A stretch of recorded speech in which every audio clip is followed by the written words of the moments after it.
Good morning class. अब हम आपका नेक्स्ट चैप्टर जो है नॉबल सोसाइटी एंड हिस्ट्री के बारे में पढ़ेंगे।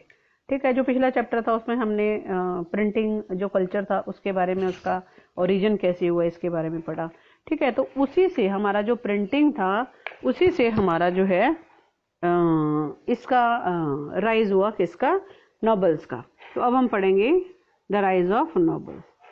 तो अब जैसे जैसे ये प्रिंटिंग जो है वो शुरू हुई, ठीक है, तो ये जो छपी हुई किताबें थी उनके बगैर जो है हम नॉवेल्स की कल्पना भी नहीं कर सकते हैं। ठीक है, जैसे हमने मैन्युस्क्रिप्ट थी हाथ से लिखी हुई, हमने पीछे चैप्टर में पढ़ा था, तो वो कुछ ही लोगों तक सीमित थी। ठीक है, लेकिन जो मशीन से छपने के बाद जो है नॉवेल्स का बहुत बड़ा जो एक राइटर जो एक क्लास होती है वो हमें मिल जाता है। ठीक है, और मिल भी गया, और जल्दी इससे जो है बहुत ज़्यादा ये फेमस हुआ। इसमें लंदन जैसे बड़े शहर में फैला। इसकी जो प्रिंटिंग थी और कम्युनिकेशन था, जो सोर्सेज थे इसके आने से छोटे शहरों में भी ये उसका जो कम्युनिकेशन था वो इजी हो गया। ठीक है, तो अब जो है ये जो नॉवेल्स हैं सबसे पहले जो है इंग्लैंड और फ्रांस में इन्होंने अपना मतलब ये आए हैं। हालांकि जो नॉवेल्स थे वो 17th सेंचुरी में भी लिखे जाने लगे थे, लेकिन जो है उनका असली जो डेवलपमेंट हुआ वो 18th सेंचुरी में हुआ। ठीक है, और ये जो हमारे राइटर हैं, किताबों को बाजार के बढ़ने से जो है जो लेखक होते हैं उनकी इनकम भी बढ़ गई इससे। ठीक है, और इससे जो है डिफरेंट डिफरेंट जो स्टाइल्स होते हैं उसमें तरह तरह के इनके एक्सपेरिमेंट किए करने लगे। और 18th सेंचुरी की जो पहला था उसमें जो ये जो नॉवल राइटर थे, उपन्यासकार हेनरी फील्डिंग ने, उन्होंने कहा कि अपने लिए एक अलग साम्राज्य जो है वो खुद बनाया उन्होंने, और उन्हीं के द्वारा जो है कानून चलते हैं। और जो वॉल्टर स्कॉट थे उन्होंने स्कॉट लोकगीतों को याद और जमा करके स्कॉट जो मतलब उनका ट्रेडिशन थे या लड़ाइयाँ थी उसके इतिहास में उन्होंने क्या करा, अपने जो नॉवेल्स थे उसमें उसका यूज़ करा। ठीक है, और ये जो आपके राइटर होते थे, ये जैसे हीरोइंस थी या नायिका थी, है ना, उनके मन की बात जो है वो कैसे जो है जो उनकी लेटर्स होते थे उन्हीं से चलता था। ठीक है, नेक्स्ट है आपका द पब्लिशिंग मार्केट, यानी कि प्रकाशन बाजार। ठीक है, तो समाज के जो गरीब लोग होते थे काफ़ी अरसे तक जो है इस एडिशन के बाजार से बाहर रहे, क्योंकि इनके पास जो था पैसा नहीं होता था। उपन्यास जो सस्ते तो थे नहीं, नॉवेल्स महंगे होते थे। तो ये हेनरी फील्डिंग का जो टॉम जोन्स था, उन्होंने 6 पार्ट्स में इसको एडिशन जो है इसका पब्लिश किया, और हर जो इसका पार्ट था उसकी कीमत जो है वो 3 शिलिंग थी। तो एक जो आम जो मजदूर होता है उसके हफ्ते भर की कमाई थी, तो वो जैसे इन चीज़ों को नहीं खरीद सकते थे। लेकिन जल्दी 1740 में 1740 में किराए पर चढ़ने वाली जो लाइब्रेरी थी उसकी इस्टेब्लिशमेंट हुई, और किताबें जो है वो इजीली मिलने लगी। ये जो टेक्निकल जो रिफॉर्म हुए, इससे जो है हमारी प्रिंटिंग के खर्चे में भी कमी आई, मार्केटिंग में भी किताबों की बिक्री हुई, और ये जो उपन्यास थे वो थोड़े यानी कि नॉवेल्स थे या जो भी किताबें थी वो थोड़ी सस्ती होगी। ठीक है, तो जो है अब जो लोग थे इसे जो है मतलब ये जो है उपन्यास जो है, नॉवेल जो है, किसी भी दुनिया में ले जाता था, चला जाता था। संसार को किताब के किरदार की नज़र से देखने लगता था। उन्हें अकेले अकेले भी पढ़ा जा सकता था, दोस्तों रिश्तेदारों के साथ मिल बैठकर बोलकर भी इसकी चर्चा की जा सकती थी। और जो रूरल एरियाज था उसमें अक्सर लोग जो है इकट्ठा होकर जो है नॉवेल्स को बड़े गौर से किसी एक को पढ़ने के लिए और सुनते हुए देखे जा सकते हैं। ठीक है, और इंग्लैंड के स्लाउ नामक जो स्थान था वहाँ पर ये लोग बड़े खुश होकर रिचर्डसन के जो ये जो आपके नॉवल थे, उनकी नायिका जो थी, हीरोइन जो थी पामेला, उन्हीं के गांव में ब्याही गई थी, तो उसको भी बड़े एक्साइटमेंट से जो है आकर जो है चर्च की और मतलब वहाँ जाकर जो है गिरजाघर की घंटियाँ बजाने लगते हैं। ठीक है, तो ऐसे जो है ये बहुत ज़्यादा फेमस हुए। और अब जो था कि टीवी जैसे जैसे आज के टीवी सीरियल्स के साथ होता है, तो उस समय जो थे क्या करते थे ये लोग मतलब नॉवेल्स को पढ़ के जो है नॉवेल्स को पढ़ते थे। ठीक है, तो नेक्स्ट है आपका द वर्ल्ड ऑफ नॉवेल्स की, उपन्यासों की दुनिया। तो अब जो है इसमें जो है बहुत सारी उपन्यास जो है आम लोगों की ज़िंदगी के ज़्यादा बहुत ज़्यादा करीब होते थे, पास होते थे। ठीक है, और बड़ी बड़ी जो फेमस पर्सनालिटी थी उनकी इसमें जो है ऐसे कोई चर्चा भी नहीं होती थी, बल्कि आम इंसानों की रोज़ाना की ज़िंदगी का इसमें जो था वो चित्रण मिलता था। ठीक है, तो 19वीं सेंचुरी में जो यूरोप के मॉडर्न जो ईरा थी उसमें इसने प्रवेश किया। फैक्ट्रियां आई और ये जो मतलब बिजनेस थे उनके जो प्रॉफिट थे वो भी बढ़े, इकोनॉमी भी फैली अब, है ना, और साथ ही मजदूरों की जो प्रॉब्लम थी वो भी बढ़ी। शहर जो है अधिक काम और कम मजदूरी पर, आपको पता ही है, उनको कम मजदूरी दी जाती थी, काम अधिक लिया जाता था, जो लेबर थे उससे भरे पड़े थे। गरीब जो बेरोजगार थे वो काम की तलाश में सड़कों पर घूमते रहते थे। ठीक है, तो ऐसा ही है। तो अब जो था कि ये जो सारा था मतलब सिस्टम जो था, इसकी निंदा करते हुए जो चार्ल्स डिकेंस थे उन्होंने अपने नॉवेल्स में लोगों के जीवन पर, उनके करैक्टर पर इंडस्ट्रियलाइजेशन के जो बैड इफेक्ट होते हैं उसके बारे में लिखा। और उनके उपन्यास में थे हार्ड टाइम्स 1854, हार्ड टाइम्स में, ठीक है, उसमें कॉकटाइन के एक काल्पनिक जो है शहर है, उसकी मशीनों से भरा हुआ है, उसमें जो है चिमनियां हैं, पॉल्यूशन है, और मकान जो है वो सब एक जैसे हैं। मजदूरों को यहाँ हाथ की संज्ञा से जाना जाता था, लेकिन हाथ से काम करने वाले हैं जैसे। ठीक है, तो उन्होंने अपने नॉवेल्स में इनका जिक्र करा था। तो अपने जो सेकंड उनका नॉवेल था डिकेंस ने, इंडस्ट्रियलाइजेशन के दौर में जो अर्बन जो लाइफ होती है उसके बारे में उन्होंने ऐसे बताया था। ठीक है, तो जैसे जैसे एक उसमें जो है एक ऐसे अनाथ की कहानी कहता था जिसमें छोटे मोटे जो है अपराधियों और भिखारियों की दुनिया से भरा पड़ा था, और एक जो है वर्क हाउस का या कहीं काम करने वाला होता है कामगार, जिसे पढ़ने बढ़ने के बाद जो ओलिवर को एक अमीर ने गोद ले लिया और वह सुख से रहने लगा। पर वहाँ गरीबों के जीवन में से जुड़ा हुआ एक जो नॉवल था वो पाठक को मतलब एक बहुत अच्छी फीलिंग का आनंद दे, ये जरूरी नहीं था। और एक जो यंग था, खनिक जो था, उसकी जिंदगी पर एक लिखित जो है एमिली जोला का जर्मिनल 1885 में जो मजदूरों के बहुत बैड जो कंडीशन होती है उसकी जायजा लेता है, और जो है बहुत मतलब पेनफुल था वो। और जो इसका हीरो था, जिस हड़ताल की जो आगे रहता था उसमें असफल रहता था, यानी कि काम नहीं आगे बढ़ता नहीं था वो। तो ऐसे ही मतलब लोगों का मतलब जो ये जो नॉवेल्स थे उनकी ऐसा संसार था उनका। ठीक है, नेक्स्ट है आपका कम्युनिटी और सोसाइटी। तो कम्युनिटी और सोसाइटी में देखो जो आपके ये थे नॉवेल्स थे उसमें ज़्यादातर जो है जो राइटर थे वो शहरों में रहते थे, और नॉवेल्स के उनको ग्रामीण जो कम्युनिटी था उसकी स्थिति से उनके जुड़ने के लिए जो है उनको इमोशन जो है उनमें पैदा किए। ठीक है, जैसे एग्जाम्पल दिया हुआ है यहाँ पर, जो एक टॉम्स हार्डी थे, उन्होंने इंग्लैंड के तेजी से खराब होते वाले जो मतलब गांव का एरिया था, कम्युनिटी थी, उसके बारे में लिखा उन्होंने।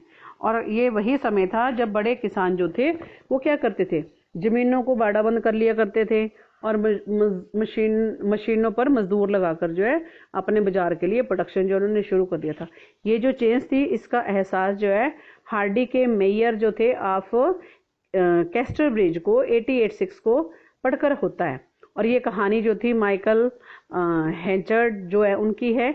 उन्होंने पहले वो कैसे थे, अनाज के व्यापारी थे, और फिर जो है कैस्टरब्रिज नामक जो है जो गांव का देहाती शहर का जो मेयर होता है उसको बढ़ने में सफल हो जाता है, और वह अपने जो फ्री आइडियाज होते हैं उनका ऐसा व्यक्ति है, अपने तरीके से व्यापार करता था कर्मचारियों के साथ। उसका रवैया जो था वो बहुत ज़्यादा कभी बेहद दयालु हो जाता था, कभी जो है वो एकदम निर्दयी हो जाता था। तो उससे जो मतलब उसने क्या करा कि डोनाल्ड फारफ्रे के सामने जो है वो टिक नहीं पाया। ठीक है, और जो फारफ्रे थे उनका जो मैनेजमेंट था, टेक्नोलॉजी थी, ठीक है, वो बहुत ज़्यादा अच्छी थी। लोग मानते थे कि हर किसी के साथ जो है वो एक जैसा रहते हैं, बर्ताव करते हैं। और हम देखते हैं कि हार्डी की इस कहानी में उस वक्त का जो है एक मतलब दिखाया गया है कि किस तरह का अपनापन था, और पुरानी सिस्टम जो था उसमें जो प्रॉब्लम्स थी या मतलब उसमें जो कमियां थी, ठीक है, उनका भी एहसास होता है। तो नेक्स्ट है आपका वुमेन्स के ऊपर कि न्यू वुमेन्स। ठीक है, तो अब जो है ये जो नॉवेल्स थे उससे संबंधित जो है सबसे बड़ी बात तो ये है कि अब उससे महिलाएं भी जुड़ने लगी थी। 18वीं सेंचुरी के जो मीडियल और जो मतलब संपन्न हुए उससे जो है महिलाओं को नोवेल पढ़ने और लिखने का जो है टाइम मिल जाता था। अब जो है नॉवेल्स में महिला जो है को उसकी इमोशंस, उसके एक्सपीरियंसेस, प्रॉब्लम्स, उसकी पहचान से बहुत ज़्यादा जो जुड़े हुए बातें होती हैं उनको सराहा जाने लगा। कई बार जो है ये जो नॉवेल्स थे उन्हें डोमेस्टिक लाइफ के ऊपर जो सेंट्रलाइज्ड होते थे, इसमें महिलाओं को राइट्स के साथ बोलने का जो है मतलब कैसे अवसर मिला उनको, उनके एक्सपीरियंस को बेस बनाकर उन्होंने अपनी फैमिली स्टिक जो है लाइफ की जो है कहानियाँ चर्चा करते हुए अपनी जो है पब्लिक में पहचान बना ली। जेन ऑस्टिन के जो नॉवेल्स थे उसमें हमें 19वीं जो सदी थी, 19th सेंचुरी के ब्रिटेन के गांव के जो टाइम गांव के जो लोग होते हैं उनके समाज की जो है थोड़ी सी मतलब एक मतलब देखने को मिलता है कि कैसे होते थे। हमें ऐसे समाज के बारे में सोचने की प्रेरणा मिलती है जहां महिलाओं को रिच और जायदाद वाले वर जो है खोज कर जो है अच्छी शादियां करने के लिए जो है उत्साहित किया जाता था। ठीक है, ये नॉवेल्स में सारा बताया जाता था।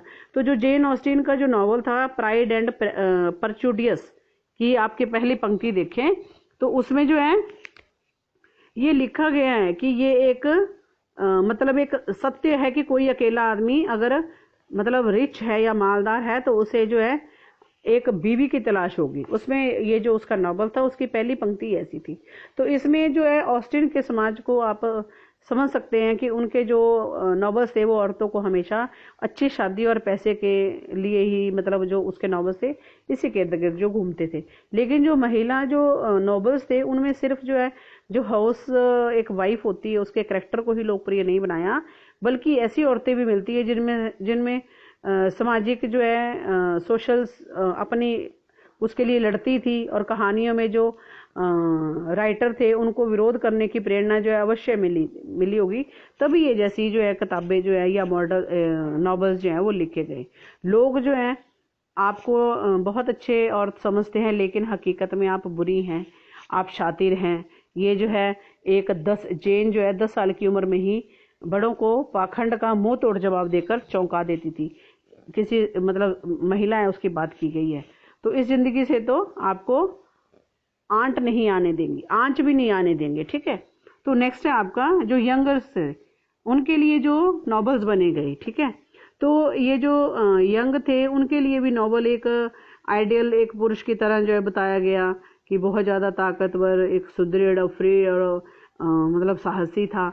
एक ऐसे ज़्यादातर जो नॉवेल्स थे वो यूरोप से कहीं दूर कहीं ऐसी जगहों पर होती थी जहाँ की घटनाएं होश और साहस के कारनामों से भरी होती थी। जो कॉर्नेलियन जो उसके एस्टेब्लिशमेंट करने वाले जो हीरो थे उनका सम्मान दिया जाता था, लेकिन अनजान जो इन्वायरमेंट थी उसमें जो लोकल लोग थे वो उससे जूझ रहे थे और उन्हें जो है खुद को ढालने में उसे भी बदल देते थे। ठीक है, तो ऐसे ऐसे जो है कि और जो आपके यंगस्टर थे उनकी जो लव स्टोरी थी उसके ज़माने में ख़ास तौर पर अमेरिका में लोकप्रिय हुई। ठीक है, नेक्स्ट है आपका कॉलोनिज्म के आफ्टर कॉलोनिज्म कि इस तरह यूरोप में जो है ये नॉवेल्स का मतलब नॉवेल्स का क्या हुआ राइज हुआ उस समय हुआ जब बाकी विश्व में जो कॉलोनिज्म जो है वो कब्जा जमा रहा था। ठीक है, तो इसमें जो है शुरुआत में जो आपके ये नॉवेल्स थे उनका जो है कोई भी कंट्रीब्यूशन जो है वो नहीं था और इन्होंने क्या करा अपने जो राइटर्स थे उसमें कॉलोनिज्म के जो कम्युनिटी का हिस्सा होने का बहुत बड़ा एहसास भरा। और डैनियल डेफो जो थे रॉबिन्स क्रूसो 1719 का जो हीरो था उसके यात्री होने के साथ साथ जो है एक व्यापारी भी था और एक आइलैंड पर जो है एक दुर्घटना होने के बाद वो पड़ा हुआ कि और वह लोगों को बराबर का इंसान नहीं बल्कि अपने से बहुत हीन तरजीह मानता था। एक मतलब देसी को मुक्त कराकर अपने आप जो है उसका गुलाम बना लेता था और वह उससे उसका नाम पूछना भी जरूरी नहीं समझता था, बस उसकी तरफ से उसे फ्राइडे कहता है। अब उस समय जो है क्रूसो का जो व्यवहार था वो असामान्य जो था बिल्कुल नहीं समझा गया, क्योंकि जो है इस दौर में ज़्यादातर जो राइटर थे वो कॉलोनिज्म को एक कुदरती नेचुरल जो है एक ऐसी घटना मानते थे और जिसमें जो है जिन्हें जो है कॉलोनिज्म टाइम में गुलाम बनाया गया था वह लोगों को आदि मानव या बर्बर या इंसान से कम मतलब इंसान भी नहीं समझते और ये भी जो है कॉलोनिज्म उनको सिविलाइज्ड और पूर्ण इंसान बनाने का जरूरी जो था एक औजार समझते थे वो। और काफ़ी बात जो है 20वीं जो टाइम पीरियड था उसमें आकर जोसेफ कॉनरेड जो थे, उन्होंने जो उसके जैसे जो राइटर थे, उन्होंने अपने नॉवेल्स में कॉलोनिज्म कैसे गुलामी की तरह जो है सामने आया, ठीक है, जैसे गुलाम बनाया गया। उनका विश्वास था कि जो नॉवेल्स थे उन्हें अपनी जो है मतलब अपने किसी को समझने का मौका मिलता है, ठीक है। तो भारत कैसे और कब लोकप्रिय हुआ, समाज के लिए इसका बहुत बड़ा महत्व रहा, ठीक है। तो आज जो है हम यहीं तक पढ़ेंगे। Thank you class.